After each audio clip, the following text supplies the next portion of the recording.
भारत माता की, भारत माता की, भारत माता की। सौभी के मेरी ढाल, सौभी के राम राम। मां बाला सुंदरी, रेणुका मां और परशुराम के धरते महर्षि जमदग्नि के तपोस्थले चूड़ेश्वर महादेव, शिरगुल देवता, महासु देवता की पुण्य धरा गुरु गोविंद सिंह रे धरते पांदी आए के मुखे बहुत बहुत खुशी हसो।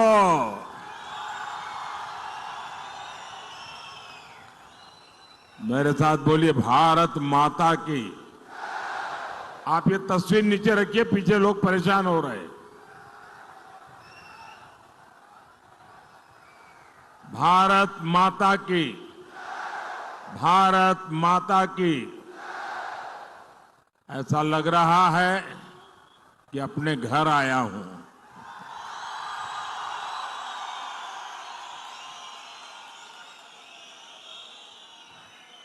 मेरे लिए न नाहन नया है और ना ही सिरमौर नया है, लेकिन मुझे कहना पड़ेगा आज का माहौल नया है। मैं यहां संगठन का काम करता था, आप लोगों के बीच में रहता था, चुनाव भी लड़वाता था, लेकिन यहां सिरमौर में इतनी बड़ी रैली मैं खुद कभी नहीं कर पाया।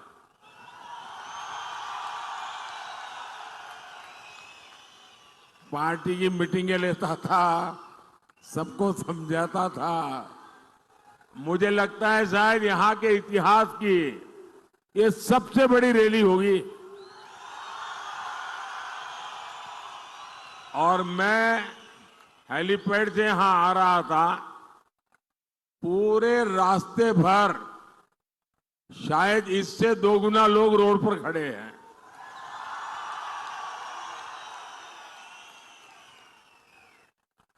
आपका ये प्यार, आपका ये आशीर्वाद मुझे हमेशा हमेशा हिमाचली बना के रखता है।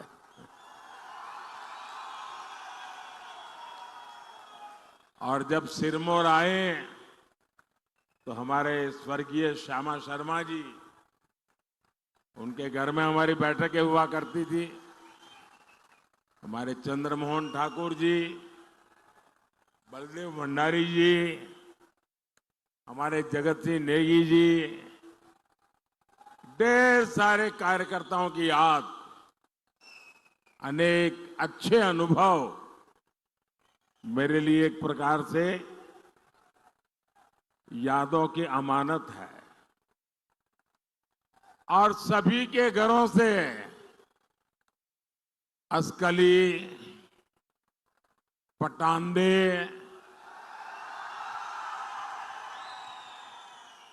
और सिडको, और यहां एक होटल ब्लैक मैंगो हुआ करता था। होटल ब्लैक मैंगो है, हमारे अल्पसंख्यक मोर्चे की बैठकें ज्यादातर वहीं पर हुआ करती थी। और जब देश मोदी को जानता नहीं था, तब भी आप लोगों ने मुझे आशीर्वाद देने में, प्यार देने में कोई कमी नहीं रखी। समय बदला है, लेकिन मोदी नहीं बदला है।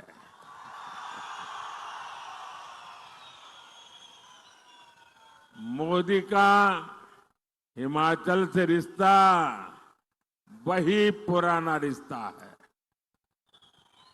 और आप लोगों को शायद खुशी होगी, जैसे मैं गर्व के साथ कहता हूं भारत का प्रधानमंत्री होने कि हिमाचल मेरा घर है, वैसे ही शायद आपको पता नहीं होगा, अफगानिस्तान के एक राष्ट्रपति थे श्रीमान करजाई, वो भी कहते थे हिमाचल मेरा घर है, क्योंकि वो शिमला में पढ़े थे। और अभी जो आपने मुझे लोहिया पहना है ना, वो उन्होंने यहीं से जाकर के अफगानिस्तान में थोड़ा फैशन डिजाइन करके उन्होंने उसका अपना पहरवेश बना दिया है जी। यानी यही हिमाचल की ताकत है कि जो इतना लगाव रखती है। साथियों, आज मैं आपसे तीसरी बार भाजपा सरकार के लिए आशीर्वाद मांगने के लिए आया।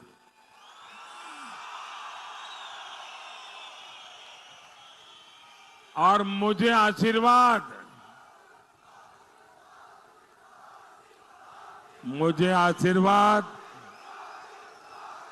मेरे लिए नहीं चाहिए। मुझे आशीर्वाद मेरे परिवार वालों के लिए नहीं चाहिए। मुझे आशीर्वाद मेरी जात बिरादरी वालों के लिए नहीं चाहिए। मुझे आशीर्वाद चाहिए ताकतवर भारत बनाने के लिए।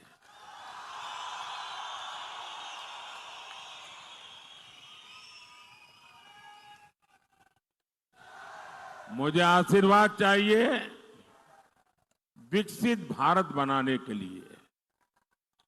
मुझे आशीर्वाद चाहिए विकसित हिमाचल के लिए। देश में 5 चरणों के चुनाव हो चुके हैं। बीजेपी एनडीए की सरकार बननी पक्की हो चुकी है।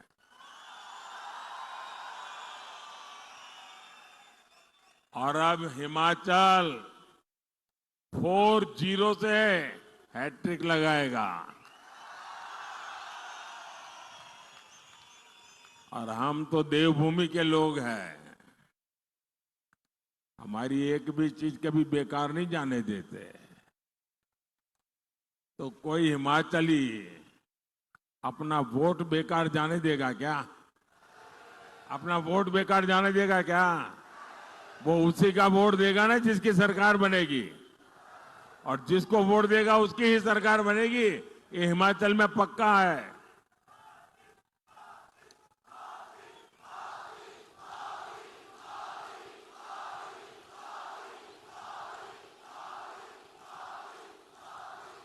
मेरे साथ बोलिए फिर एक बार, फिर एक बार, फिर एक बार। साथियों, हिमाचल प्रदेश सीमा से सटा हुआ राज्य है। हिमाचल के लोग एक मजबूत और ताकतवर सरकार का मतलब जानते हैं। मोदी आपके लिए जान की बाजी लगा देगा, लेकिन आप पर कभी संकट नहीं आने देगा। आपने कांग्रेस का दौर देखा है, जब एक कमजोर सरकार देश में हुआ करती थी, उस समय पाकिस्तान हमारे सिर पर चढ़ करके नाचता था। कांग्रेस की कमजोर सरकार दुनिया में गुहार लगाती फिरती थी। मोदी ने कहा, भारत अब दुनिया के पास भीख नहीं मांगेगा, भारत अपनी लड़ाई खुद लड़ेगा। और फिर भारत ने घर में घुस करके मारा।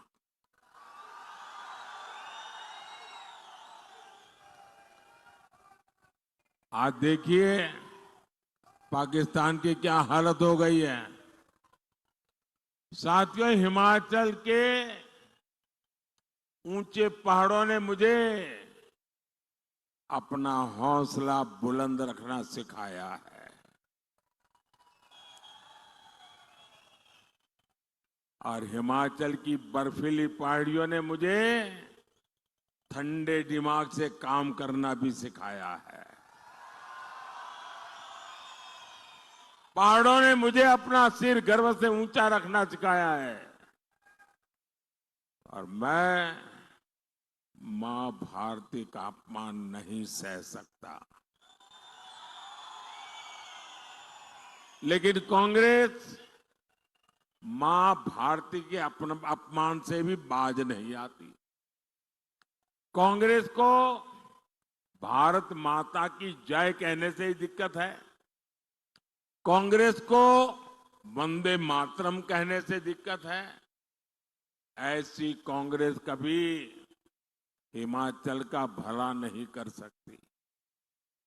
साथियों, यही कांग्रेस है जिसने भारत के सीमावर्ती इलाकों को अपने हाल पर छोड़ दिया था।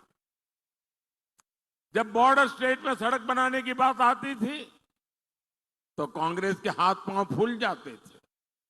कांग्रेस डर जाती थी कि अगर सड़क बनाई तो उसी सड़क से दुश्मन भीतर आ जाएगा। ऐसी डरपोक सोच मोदी के मिजाज के साथ मेल नहीं खाती है। मोदी ने कांग्रेस के मुकाबले कई गुना ज्यादा पैसे दिए हैं। मोदी ने कहा है बॉर्डर पर सड़कें बनाओ, इंफ्रास्ट्रक्चर बनाओ। आज बॉर्डर किनारे सैकड़ों किलोमीटर नई सड़कें बनी है। आज बॉर्डर किनारे रहने वाले फौजियों का, हमारे लोगों का जीवन आसान हुआ है। साथियों, कांग्रेस ने 4 दशक तक फौजी परिवारों को 1 रैंक 1 पेंशन के लिए तरसाया और कांग्रेस ने कैसा मजाक उड़ाया। हमारे पूर्व सैनिकों की आंख में धूल झोंकी और ऐसा पाप करने में उनको शर्म भी नहीं आई। जब 2013 में भारतीय जनता पार्टी ने मुझे प्रधानमंत्री का उम्मीदवार तय किया और मेरी पहली रैली पूर्व सैनिकों की हुई थी रेवाड़ी में, और रेवाड़ी में पूर्व सैनिकों के सामने मैंने वादा किया था, मैंने गारंटी दी थी कि मैं 1 रैंक 1 पेंशन लागू करूंगा। तो कांग्रेस वाले डर गए, ये मोदी ने नया खेल खेला है तो क्या करे। तो उन्होंने रातों रात अफरा तफरी में बजट में कहा कि हम भी 1 रैंक 1 पेंशन लागू करेंगे। लेकिन किया क्या, 500 करोड़ रुपए का टोकन डाल करके कह दिया कि 1 रैंक 1 पेंशन लागू करेंगे। ये हमारी फौज के साथ मजाक था, मजाक। ऐसे जैसे किसी बच्चे को कह दे ना कि कोई बात नहीं, शाम को तुझे मुंबई ले जाऊंगा और बच्चा सो जाए। ऐसा पाप किया था उन्होंने। जब मोदी है जिसने आकर के ओआरओपी लागू किया, 1 रैंक 1 पेंशन लागू किया, और उन्होंने 500 करोड़ में खेल खेला था 2014 का चुनाव जीतने के लिए, जिसका कोई मतलब नहीं था। मोदी ने जब 1 रैंक 1 पेंशन ओआरओपी लगाया, 1.25 लाख करोड़ रुपया हम फौजियों को दे चुके हैं। अब मुझे बताइए भाई, कहां 500 करोड़ और कहां 1.25 लाख करोड़। ये 500 करोड़ मजाक था कि नहीं था? मजाक था कि नहीं था? फौजियों की बेइज्जती करने का इरादा था कि नहीं था? फौजियों का अपमान था कि नहीं था? और इसलिए ही तो लोग कहते हैं मोदी जो गारंटी देता है ना, वो गारंटी पूरी होने की गारंटी होती है।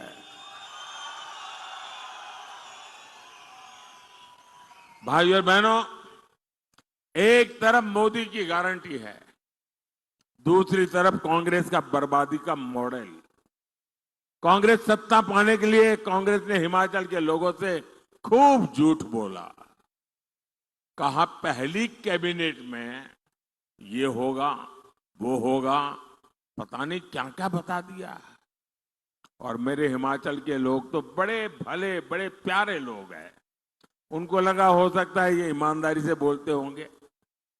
पहली कैबिनेट में तो कुछ हुआ नहीं, बल्कि कैबिनेट ही टूट फूट गई। साथियों, इतनी बड़ी संख्या में यहां मैं माताओं बहनों को देख रहा हूं। आप मुझे बताइए, कांग्रेस ने कहा था आपको 1500 रुपया देगी। क्या 1500 रुपया मिला? क्या मिला? क्या किसी के घर में आया? क्या कांग्रेस ने गोबर का पैसा देने का वादा किया था, किसी को मिला? क्या जरा जोर से बताओ ना भाई, डरो मत। मिला क्या? ये अभी ज्यादा दिन रहने वाले नहीं है, आप जरा हिम्मत से बोलो।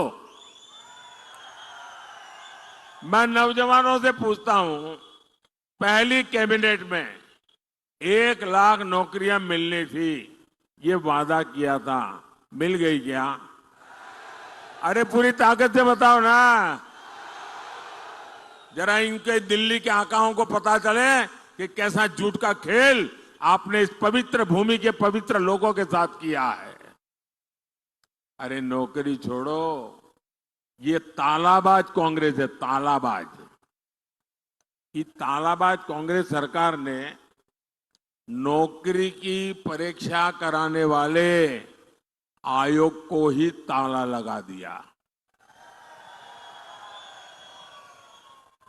अब ये तालाबाज सरकार आपके भविष्य का ताला खोल सकती है क्या? दिल्ली के जिस शाही परिवार ने हिमाचल को ये धोखा दिया, उसने मुड़कर फिर यहां अपनी शक्ल तक नहीं देखी है। भाइयों बहनों, मैं पिछले 30 साल से आपके बीच रहा हूं और शायद ही कोई ऐसा वर्ष होगा जब मैंने हिमाचल आकर के इस मिट्टी को माथे पर न चढ़ाया हो। गुजरात में रहा, मुख्यमंत्री रहा, आपसे कुछ मांगा नहीं था, लेकिन आपका प्यार, आपके आशीर्वाद को कभी मैं भूल नहीं सकता हूं। मेरे पर आपका कर्ज है और मैं हर मौके की तलाश में होता हूं कि मैं हिमाचल का कर्ज कैसे उतारूं। भाई और बहनों, कांग्रेस और इंडी गठबंधन स्वार्थी है, अवसरवादी है। ये लोग 3 चीजें आपको कॉमन मिलेगी इनमें। ये पत्रकार मित्र जरूर इस पर रिसर्च कर सकते हैं, गौर कर सकते हैं। आपको बड़ा खजाना मैं दे रहा हूं, आपको काम आ जाएगा।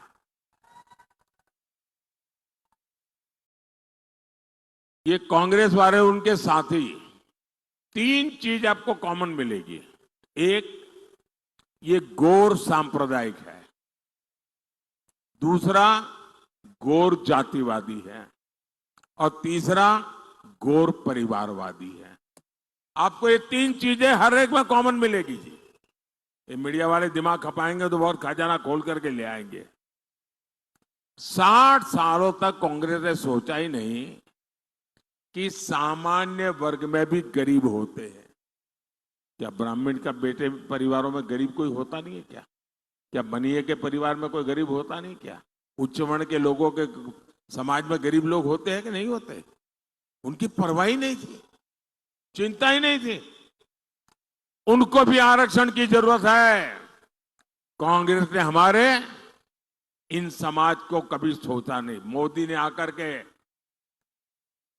जिस समाज ये आरक्षण के दायरे से बाहर था, उनको बड़ा सुखी संपन्न माना जाता, उच्च माना जाता था, मैंने उनके गरीब बच्चों के लिए 10% आरक्षण किया और इस देश में कोई झगड़ा नहीं हुआ और किसी का लूट करके नहीं किया।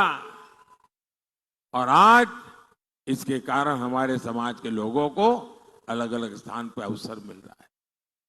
कांग्रेस ने हमारे गिरिपार के हाटी समुदाय को भी आरक्षण नहीं दिया।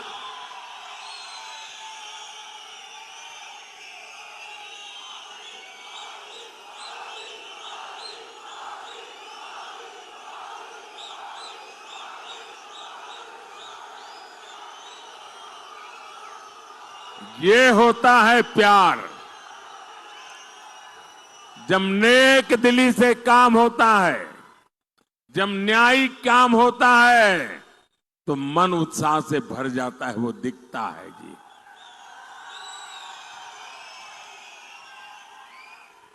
और ये सारे काम मोदी ने आपका कर्ज उतारने के लिए किए हैं। साथियों, मैं आज हिमाचल के लोगों को कांग्रेस और इंडी गठबंधन की एक और साजिश से भी सावधान करने आया हूं। ये लोग, और मानिए ये चुनाव है इसलिए मैं नहीं बोल रहा हूं दोस्तों, मेरे दिल में एक आग है। ये भारत को तबाह करने के लिए कैसे कैसे खेल खेल रहे हैं, और आप चौंक जाएंगे दोस्तों।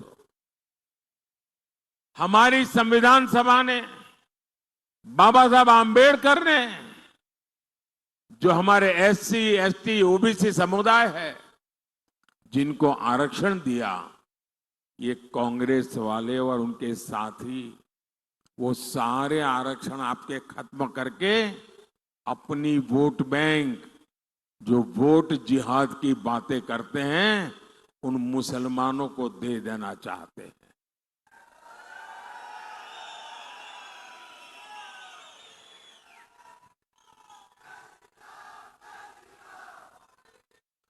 और ये सिर्फ बातें नहीं करते। कर्नाटका में कांग्रेस सरकार बनने के बाद उन्होंने कर दिया। ओबीसी के जो आरक्षण के अधिकार थे वो उनसे छीनकर मुसलमान को दे दिए, यानी देंगे ऐसा नहीं, दे दिए। और इस मॉडल पे वो काम करना चाहते हैं। आप मुझे बताइए, इस प्रकार का काम क्या मेरे हिमाचल के लोगों को मंजूर है क्या? जरा पूरी ताकत से बताइए ना। क्या ऐसे लोगों को आप स्वीकार करेंगे? ऐसे विचार को स्वीकार करेंगे? ऐसे लोगों का हर पोलिंग बूथ में सफाया होना चाहिए कि नहीं होना चाहिए? ये चुनाव मौका है इनको कहने का, रुक जाओ। ये चुनाव उनको कहने का मौका है, रुक जाओ, बहुत हो चुका, अब हम देश को तोड़ने नहीं देंगे। साथियों, इंडी गठबंधन की साजिश का ताजा उदाहरण पश्चिम बंगाल में सामने आया। 2 दिन पहले ही कलकत्ता हाईकोर्ट ने वहां 77 मुस्लिम जातियों के आरक्षण को खत्म कर दिया। कोर्ट ने किया।